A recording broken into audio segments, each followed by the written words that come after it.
A gente já tinha previsto isso aqui, a senadora Ana Amélia, que é a nossa comentarista, já tinha falado do impacto sobre isso. Eu vou direto chamar o nosso comentarista, nosso analista Celso Ricardo, que é lá do Sul também, porque acho que é aí que o impacto é grande. Eu queria que você começasse a sua análise falando dessa decisão de demissão aí dessa fábrica no sul do país. Obrigado por estar aqui com a gente, Celso. Depois eu vou abordar outros temas com você do agro. Bom dia, bem-vindo. Bom dia, Valteno. São duas situações muito preocupantes e que eu me lembro que nós, em determinado momento, falamos dessa do calçado, né? Aqui nós temos uma cidade de Igrejinha, aqui indo para a Serra, para o lado de Gramado, já aconteceu demissões, fábricas fecharam. A região de Sapiranga, né, que é um grande polo também de produção de calçados, já está anunciando demissões. Então, assim, é preocupante para essa região do estado que tem a sua maior fatia econômica ligado, né? São várias empresas. Às vezes as pessoas entendem que é uma empresa que produz tudo. Não, nós temos as costureiras que fazem um trabalho independente, tem a outra parte da produção de calçados que trabalha com a palmilha, enfim, são um conglomerado de empresas, de pequenas empresas que geram muitos empregos e que estão sendo afetadas diretamente por essa situação toda com os Estados Unidos.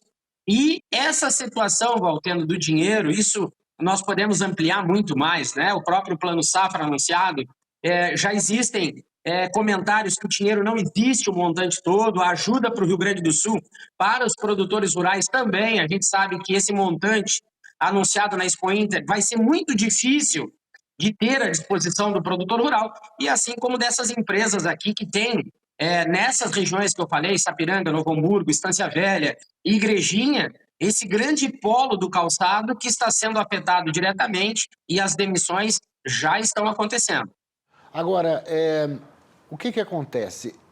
A indústria de calçados foi pega de calça curta, porque esse é um tipo de negócio para os americanos, por exemplo, que você já vai, se não me engano, até com a marca, né, da loja que comprou lá nos Estados Unidos. Então, tem como você procurar novo mercado vendendo para um cliente que já tinha comprado lá.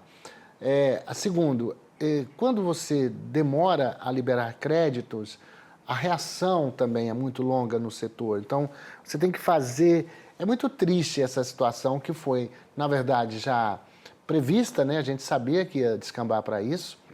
Agora, o que é possível fazer, na sua opinião, Celso? Como é que vai acontecer? É possível, será que essa mão de obra vai ser aproveitada no futuro? Valteno, infelizmente não. Infelizmente não, pelo seguinte fator. Aqui existia na região de Sapiranga a Azaleia, o grupo Azaleia, né? Tinha no passado, lá para o 2010, 2009, um pouquinho antes, até a cidade de Sapiranga era conhecida como a cidade das bicicletas.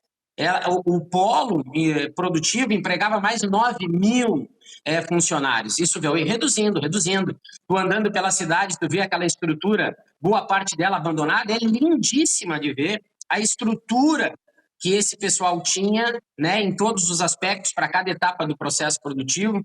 E, infelizmente, desde aquela época, o que vem acontecendo é que a região não absorve essa mão de obra, e nós estamos vendo mais e mais pessoas, inclusive eu morei nessa região lá em 2010, e nós não víamos, por exemplo, na cidade, pessoas pedindo na rua, fazendo aqueles trabalhos de semáforo. E de um tempo para cá, o que cresceu na região, pessoas na rua pedindo dinheiro, pessoas desempregadas, é absurdo. E agora, com essa outra etapa, né, dessa outra situação triste, esse pessoal não tem para onde migrar.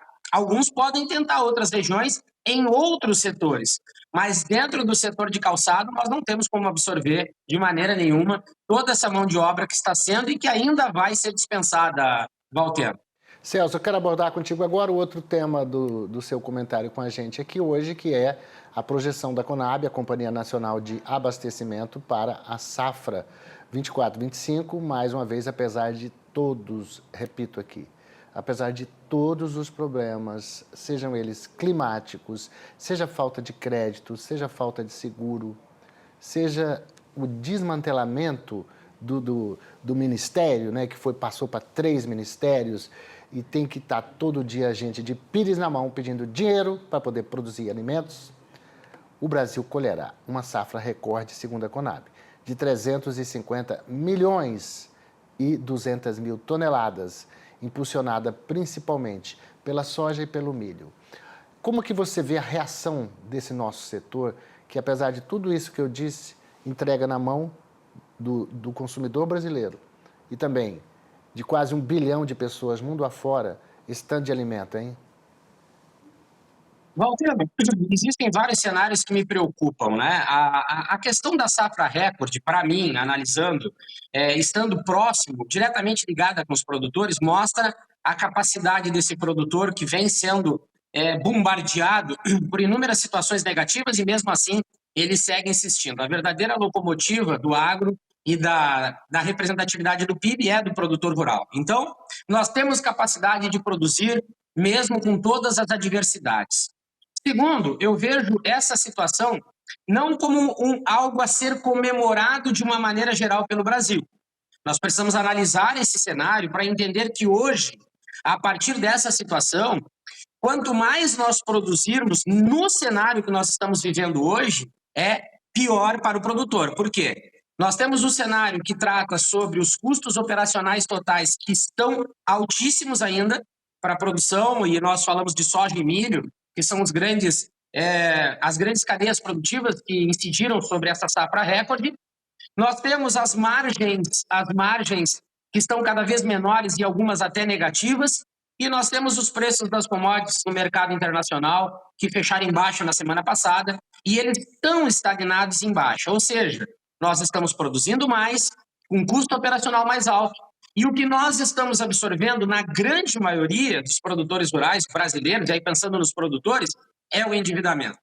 Quem ganha com a exportação não é o produtor rural, isso tem que ficar muito claro. Nós temos a indústria, nós temos os atravessadores que conseguem, a partir da época da colheita e da oferta da commodity, ter uma condição de pressionar o produtor nos preços e conseguir melhorar as suas margens dos atravessadores. Os produtores estão sofrendo e sofrendo muito com essa situação, que está incidindo nesse endividamento que só aumenta, mas esse endividamento é muito pouco comentado ou as atenções são muito poucas para essa situação que é a mais preocupante. Recentemente eu fiz um levantamento, eu cheguei a algo em torno de 1,2 trilhão de endividamentos, que a Conab, numa reunião que eu tive no Ministério uma vez, Walter, tentaram me apresentar um documento completo, lindíssimo, grande, e eu, antes de receber esse tipo de situação, sempre faço algumas perguntas. Eu perguntei quais foram os parâmetros desse levantamento da Conab. Nós pegamos pontos específicos no Brasil para fazer a nossa análise. Para mim, ele já pode ser totalmente tendencioso. Nós precisamos, a partir desse país enorme, da nossa capacidade produtiva, ter um alinhamento entre as análises e os resultados para nós sermos o mais específico possível. Então, hoje, nós fomentarmos, ou até nos alegrarmos com a safra recorde, ela precisa de um pouco mais de avaliação. Nós vimos que o nosso produtor tem capacidade de produzir, mas em contrapartida, em cima desse volume todo, com margens pequenas e até negativas, está incidindo diretamente no endividamento do produtor rural, que já no primeiro trimestre de 2025 foram 389 pedidos de recuperação judicial, no segundo trimestre, nós já estamos com 388 pedidos de recuperação judicial. Algo está errado, e se nós não olharmos das fronteiras para dentro, de nada adianta buscarmos uma amplitude no mercado internacional, porque nós não somos competitivos e nós estamos acumulando prejuízos, Walter. Isso sem contar com a sanha arrecadatória do governo, que está taxando agora os fundos de investimento no agro, as letras, que financiam a produção. E esses 350 milhões de toneladas, você sabe também, quanto eu, que 100 e poucos milhões não tem onde guardar. É isso que você falou. Às vezes não tem como comemorar, porque você produz uma safra desse tamanho, uma parte dela se perde entre a lavoura e os portos, porque não tem logística e também não tem onde guardar esses grãos, porque nós temos um déficit de armazenagem. Eu deixo mais um minuto para você concluir, Celso. Essa questão de logística, eu até fiz um artigo agora, semana passada, sobre isso, Walter, comparando, e nós temos que comparar o Brasil com países de primeiro mundo, e eu fiz uma análise com os Estados Unidos. A nossa logística do campo até os portos percorre, em média, um pouco mais de 700 quilômetros, 701 quilômetros mais ou menos. Quando nós pegamos a efetividade americana, algo em torno de 80 quilômetros. Então, além de nós não termos capacidade de estocagem, nós perdemos no trajeto, né, do campo até os portos, nós temos muito desperdício de produção, nós ainda temos esse alto custo de logística que encarece, né, ainda mais a produção, o trabalho no campo. Então, infelizmente, se nós não olharmos das fronteiras para dentro e agirmos primeiro aqui dentro do Brasil para viabilizar econômica e financeiramente a produção do campo, de nada adianta nós queremos expandir o mercado internacional, porque nós só estamos acumulando prejuízos ao invés de darmos uma expectativa melhor para o produtor rural investir na terra e ter lucratividade na hora da comercialização, Valteno. Celso, obrigado pela sua participação aqui. Vamos ficar de olho hoje aí no Banco Central, porque há uma expectativa de estabilidade na taxa de juros, nada de queda. Vamos ver se vai ser mesmo essa tendência em pleno plantio da safra de verão. Amigo, um abraço grande, tá? Abraço, Valteno. Tudo de bom para vocês aí.